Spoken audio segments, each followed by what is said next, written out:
माह के आखिरी हफ्ते में असेंबलियां तहलील करने का फैसला कर लिया है। इजलास से खिताब के दौरान इमरान खान का कहना था कि लोग इस गलतफहमी से बाहर निकल आए कि असेंबलियां तहलील नहीं होंगी। कहा, पाकिस्तान मुझे पीटीआई से ज्यादा अजीज है। इस सारी सूरत हाल पर बात कर लेते हैं बोल न्यूज के नुमाइंदा खुसूसी अखलाक बाजवा से।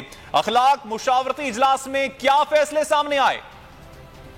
तहरीके इंसाफ के चेयरमैन इमरान खान की जेर सदारत सीनियर लीडरशिप का जो मुशावरती इजलास है उसमें बड़े अहम फैसले कर लिए गए हैं।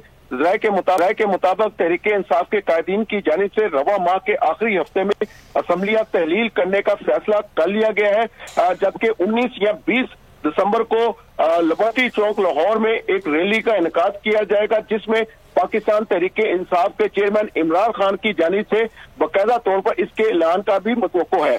जबकि इस मौके पर इजलास से खिताब करते हुए पाकिस्तान तहरीके इंसाफ के चेयरमैन इमरान खान का ये कहना था कि लोग इस गलतफहमी में से बाहर निकल आए कि असेंबलियां तहलील नहीं होंगी। उनका कहना था कि पाकिस्तान मुझे पीटीआई से ज्यादा अजीज है, काफ लीग पर एतमाद है और परवेज इलाही हमारे साथ खड़े हैं।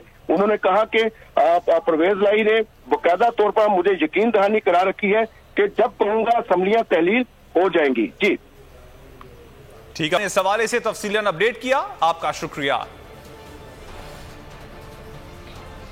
चेयरमैन तहरीके इंसाफ इमरान खान के जेर सदारत जमान पार्क में अहम इजलास हुआ।